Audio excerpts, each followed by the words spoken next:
नमस्कार विद्यार्थियों। आज का हमारा वीडियो अवलोकन का महत्व एवं लिमिटेशंस अर्थात सीमाओं पर है। Importance and limitations of observation. ये एक ऑब्जर्वेशन अर्थात अवलोकन के क्या महत्व होता है, क्या इम्पोर्टेंस होती है और क्या इसकी लिमिटेशंस या इसमें क्या कमियां होती हैं, इनकी आज के इस वीडियो में हम चर्चा करेंगे। तो सबसे पहले हम अवलोकन के गुणों की चर्चा करें, उसके बाद हम लिमिटेशंस पर आएंगे। तो अवलोकन के गुण क्या है? मेरिट्स ऑफ ऑब्जर्वेशन, कि अवलोकन के गुण क्या हैं। सामाजिक विज्ञानों में अवलोकन किसी अन्य प्रयोग की तुलना में अधिक महत्वपूर्ण है। इसी कारण सामाजिक सर्वेक्षण में एवं समस्याओं के अध्ययन में इसके प्रयोग में निरंतर वृद्धि हो रही है। एक सामाजिक वैज्ञानिक का अपनी अध्ययन समस्या के चुनाव पर अपने विचारों व सिद्धांतों पर अवलोकन का प्रभाव अवश्य रहता है। अथवा कहा जा सकता है कि सामाजिक समस्याओं के क्षेत्रीय अध्ययन का सर्वाधिक महत्वपूर्ण पक्ष घटनाओं का अवलोकन ही होता है। वेब्स ने इस प्रकार कहा है, जहाँ संभव हो किसी सामाजिक संस्था के अध्ययन का अविच्छिन्न भाग उसकी वास्तविक स्थिति पर सविचार व्यक्तिगत अवलोकन ही होता है। एक समाजशास्त्र के लिए अवलोकन का उद्देश्य सामूहिक व्यवहार से संबंधित घटनाओं का अध्ययन करना कहा जा सकता है। पीवी यंग ने कहा है, अवलोकन को सामूहिक व्यवहार को समझने तथा जटिल संस्थाओं एवं संपूर्ण संकुल का निर्माण करने वाली पृथक इकाइयों की जांच करने की पद्धति के रूप में प्रयुक्त किया जा सकता है। अर्थात अवलोकन जटिल सामाजिक घटनाओं, सांस्कृतिक प्रतिमानों अथवा मानव आचरण में विद्यमान महत्वपूर्ण तत्वों की प्रकृति का ज्ञान कराता है। इस प्रकार इस रूप में इसका स्पष्ट महत्व है। अब हम अवलोकन के जो गुण हैं उनको पॉइंट टू पॉइंट हम चर्चा करते हैं कि अवलोकन के कौन से गुण हैं। पहला है सरलता, सिंप्लिसिटी। अवलोकन की पहली विशेषता, पहला गुण है कि अवलोकन पद्धति सरल होती है, सिंप्लिसिटी। अवलोकन विधि का सबसे बड़ा गुण सरलता है। सरलता का अर्थ है कि मनुष्य स्वतः ही नवीन घटनाओं व स्थितियों को देखने व जानने के लिए उत्सुक रहता है। अतः इसके लिए उसे विशेष प्रयास नहीं करना पड़ता। जिस घटना को अवलोकन करता जिस रूप में देखता है, उसी रूप में उसका विवरण प्रस्तुत कर देता है। इस रूप में इसमें भौतिकता का गुण भी आ जाता है, क्योंकि अवलोकनकर्ता निष्पक्ष होकर सामग्री संकलन करता है। तो पहला गुण क्या हुआ? सरलता। सरलता का मतलब यह है कि जिस घटना को वो देख रहा है उसी का विवरण उसको प्रस्तुत करना होता है। इसलिए ये पद्धति क्या है? सरल पद्धति है। दूसरा गुण है विश्वसनीयता, रिलायबिलिटी। अवलोकनकर्ता जिस रूप में घटनाओं को घटित हुए देखता है उसी रूप में उसका विवरण प्रस्तुत कर देता है। अतः उसकी सूचनाएं अत्यधिक विश्वसनीय होती हैं। विश्वसनीयता के इसी गुण के आधार पर मोजर ने अवलोकन को एक विश्वसनीय चित्र प्रस्तुत करने की विधि बताया है। आपके अनुसार व्यक्तियों की दैनिक जीवन की क्रियाओं का अवलोकन एक समाजशास्त्री को अन्य विधियों से कठिनाई से प्राप्त होने वाली सामग्री को विश्वसनीय रूप से उपलब्ध कराता है। अर्थात उस पद्धति द्वारा प्राप्त तथ्य आँखों देखे होने के कारण विश्वसनीय होते हैं। तीसरी विशेषता है वस्तुनिष्ठता, ऑब्जेक्टिविटी। अवलोकन द्वारा अध्ययनकर्ता स्वयं घटना की वस्तु स्थिति की जानकारी करता है, उसका मौलिक विवरण देता है। इस कारण तथ्य पक्षपात रहित होते हैं।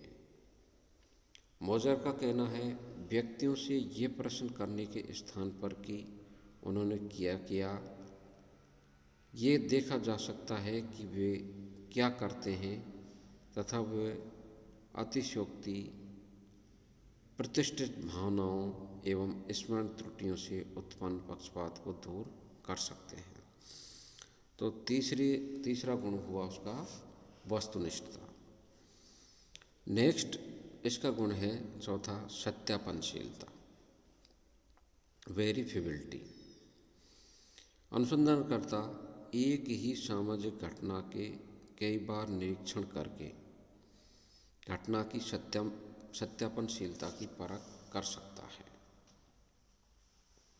अनुसंधानकर्ता एक ही सामाजिक घटना के कई बार निरीक्षण करके घटना की सत्यापनशीलता की परख कर सकता है। कहने का मतलब ये है कि अवलोकन पद्धति के माध्यम से किसी भी समस्या को वो सत्यापित कर सकता है।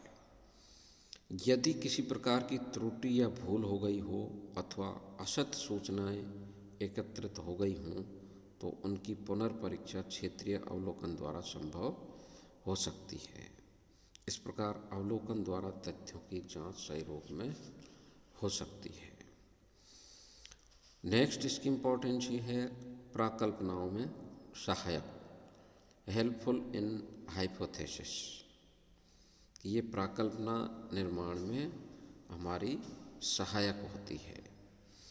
पीवी यंग का मानना है कि जब हमारे नेत्र किसी अध्ययन के दृष्टिकोण तथा प्राकल्पनाओं के प्रारंभिक निर्माण हेतु प्रयोग किए जाते हैं तो देखना अत्यधिक अर्थपूर्ण होता है। इसका अर्थ है कि अवलोकन नवीन तथ्यों की प्राकल्पनाओं के निर्माण में तथा उनके परीक्षण करने में सहायक होता है।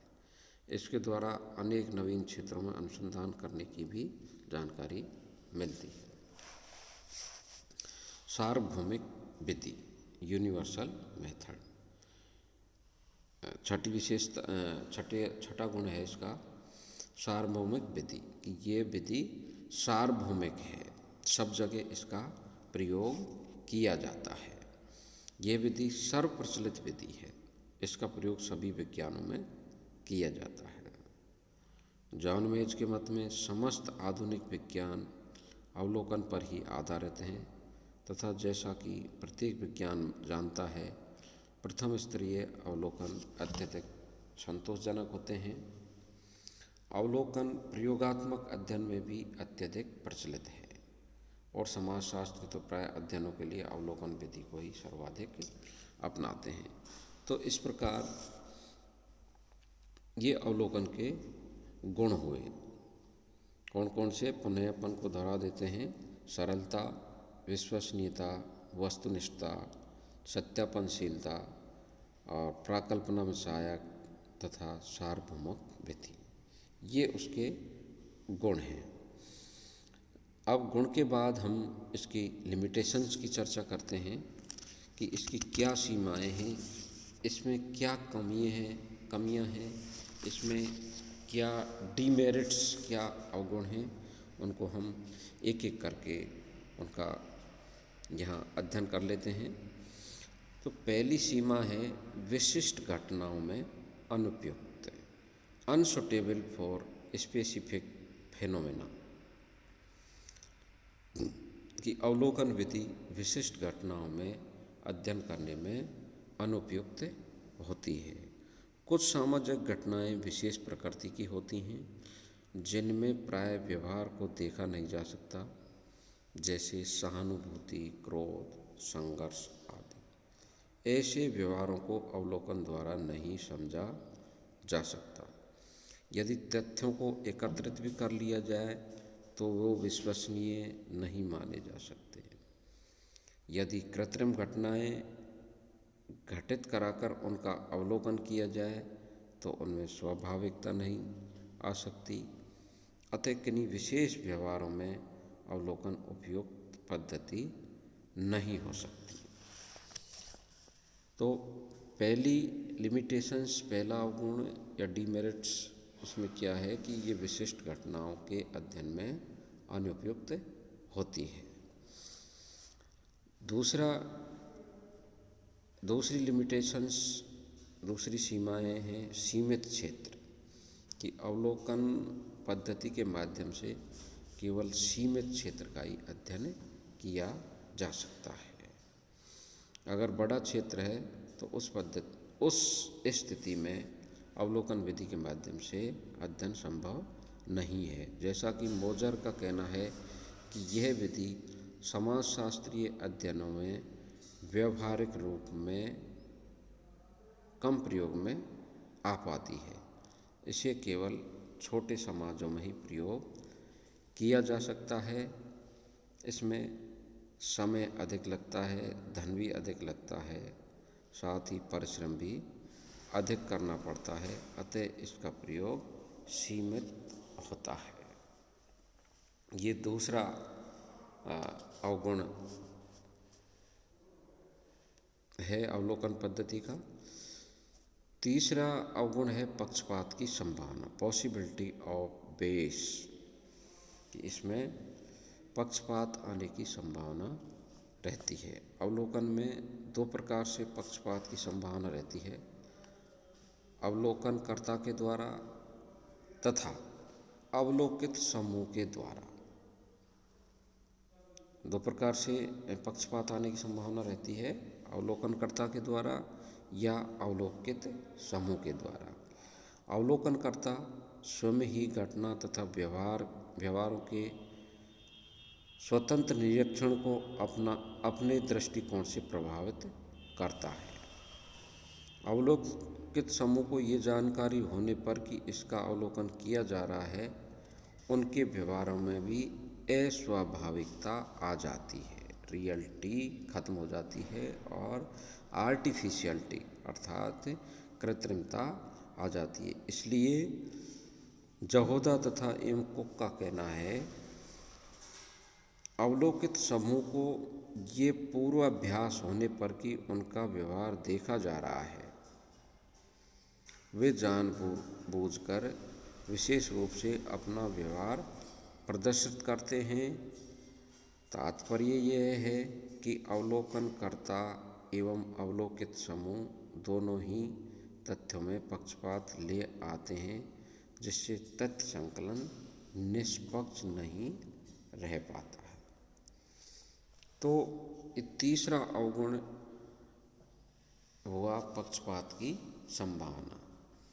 नेक्स्ट इसका अवगुण है ज्ञानेंद्रियों के दोष, inadequacies of sense organs, inadequacies of sense organs, ज्ञानेंद्रियों के दोष, दृष्टि, सुनने की शक्ति एवं हास को केंद्रित करने में दोष अवलोकन में बाधा उत्पन्न करते हैं। अर्थात एक ही घटना को अवलोकनकर्ता भिन्न भिन्न दृष्टिकोण से देखता है, जिसके कारण उनके परिणामों में भी भिन्नता आ जाती है। जानमेद के अनुसार हमारी इंद्रियां अत्यधिक विभिन्नतापूर्ण, त्रुटिपूर्ण तथा विशिष्ट रूप में कार्य करती हैं। तुलनाएं करने के लिए भी इंद्रियां बुरे यंत्र होती हैं। इसका अर्थ है कि ज्ञानेंद्रियां आकर्षित तथ्यों से प्रभावित होकर कभी कभी घटनाओं को सही अर्थ में नहीं देख पाती, अतः परिणामों में त्रुटिपूर्णता आ जाती है। यह इस अध्ययन विधि की कमी मानी जा सकती है। तो ये एक अवलोकन पद्धति के अवगुण हुए या डीमेरिट्स इसको कह सकते हैं, उसकी लिमिटेशंस उसको कह सकते हैं। तो ये अवलोकन के अवगुण हुए। तो आज का अध्ययन या आज का हमारा जो चर्चा का विषय impotency and limitations of observation. यहीं तक है। आगे कल के वीडियो में हम अवलोकन के प्रकार के बारे में अध्ययन करेंगे। Thank you. नमस्कार।